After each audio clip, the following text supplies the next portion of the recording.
նախաձեռնություն նախագիծը վերջապես հասավ խորհրդարան, սակայն ինչպես տեսանք, որոշակի բացեր կան, կապված այդ ցանկի հետ, ինչպես ընդդիմադիրները նշեցին, դուք ասացիք, որ ձեր քաղաքական թիմի կամքն է, որպեսզի համընդհանուր ապահովագրություն լինի։ Ինչի հետ է կապված, որ հենց հիմա է բերվում ընտրությունների այսպես շեմին, արդյոք այս հափշտապություն կա այս։ Դե գիտեք, այո, ձգձգված է 90-ական թվականներից ձգձգվելով եկել հասել ենք այսօր եւ ես շատ ուրախ եմ, որ այսօրվանը հասանք ի վերջո եւ մեր խմբակցության եւ քաղաքական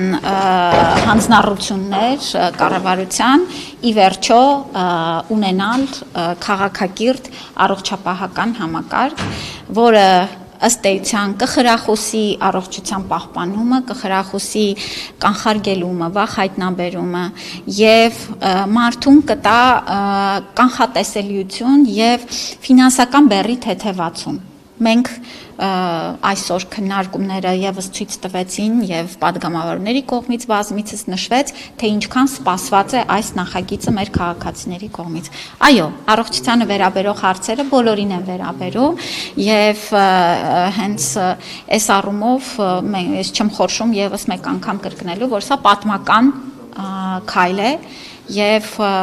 մենք պիտի անենք հնարավորինս, որպեսզի մեր քաղաքացիները գոհ մնան մեր երկրում տեղի ունեցած փոփոխություններից։ Գիտեք, ինչ որ բաց էր, որ նշում եք, ինչ բացեր, ես նշեցի իմ խոսքում բազմաթիվ անգամ, որ ենթահորեզրական փաթեթները մշակված են, նախագծերը առկա են, դրանք օրենքների հետ ներկայացնելու պրակտիկա չկա այդպիսին, եւ ըստ էության, եթե падգամավորները ցանկություն ունեին ծանոթանալու ենթահորեզրական նախագծերի եւս կարող էին շատ հանգիստ ծանոթանալ, այստեղ որևէ խնդիր չեմ տեսնում, ցանկությունը լսեցի, որ ուզում են ծանոթանալ, հնարավորությունը կստեղծենք։ Հիմա բուժծառայությունների ցանկը կոնկրետ կա, այսինքն կարող ենք մտնել եւ տեսնել ինչ ծառայություններ կան։ Դրանք նախագծային փաստաթղթեր են, չեք կարող մտնել տեսնել, նախագծերը պիտի հրապարակվեն։ Ես ասացի, որ որոշ նախագծեր օրենքի առաջին ընթերցումը, երբ որ արդեն կունենանք, որ նախագիծը օրենքի այլևս այսպես փոփոխությունների շատ բան չի ունենա, անպայման կհրապարակենք հենց նախագծի տեսքով։ Տիկին Ավանեսյան, դուք Նիկոլ Փաշինյանի հետ բոլոր պատարակներին գնում եք եւ այսօր հայտարարեց, որ Գրիգոր Լուսավորիչում այս կիրակի լինելու երեք երեկոյան մենք տեսանք արդեն հոգեվոր հայրերի սրբազանների հանդիպումը Փաշինյանի հետ։ Արդեն Փաշինյանը պատրաստվում է վերջնական փուլին, այսինքն կաթողիկոսի հեռացմանը, դուք ինչ տեղեկություններ ունեք, ինչ են քննարկել հոգեվորականների։ Մենք դեռ պատրաստվում ենք կիրակի օրը գնալ պատարակի եւ շարունակելու ենք կիրակի օրերը գնալ պատարակի եւ սա է մեր քայլերը։ Իհարկե մենք միանշանակ դրական ենք գնահատում նաեւ մեր եպիսկոպոսների արձագանքը, որովհետեւ ըստ էության, գիտեք, եւ հանրության եւ բոլորի մոտ անհասկացողության եւ ինչ ասեմ, անազնվության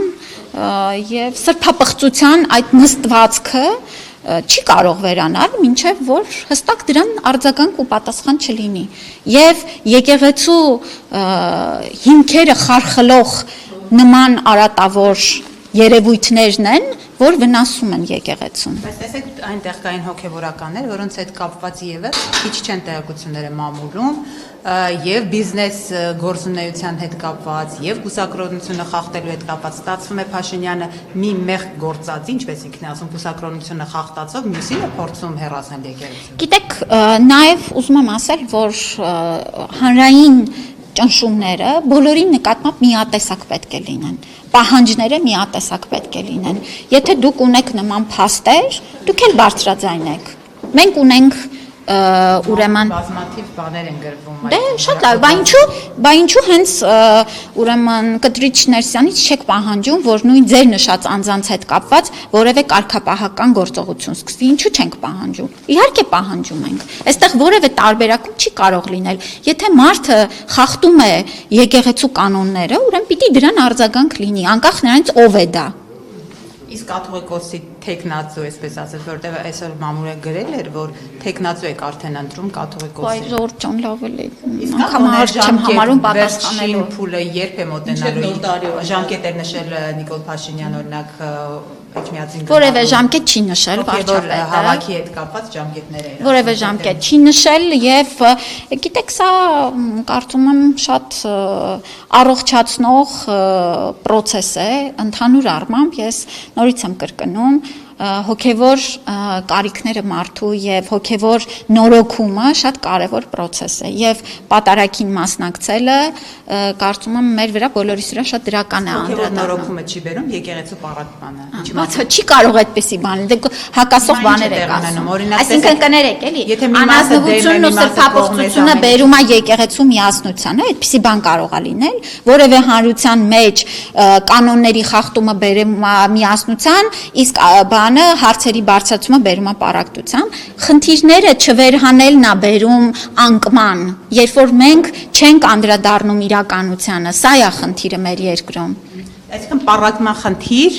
չկա, որովհետև տեսեք, բայց փաստը այդ բանի մասն է խոսում Տիկին Ավանեսյան։ Մի կողմում Մայրաթորը իր հոգևորականներով, մյուս կողմում Նիկոլ Փաշինյանը յուրային հոգևորականներով։ Եկեղեցին այստեղ չի պարակվում։ Որևէ պարակտում չկա, հայ հասարակությունը միասնական է եւ հանրային արձագանքը դա հստակ ցույց է տալիս։ Ժողովրդի հանրային արձագանքը հստակ ցույց է տալի, որ բոլորս միասնական ենք մեր որոշման մեջ։ Մեր եկեղեցին նորոգման կարիք ունի։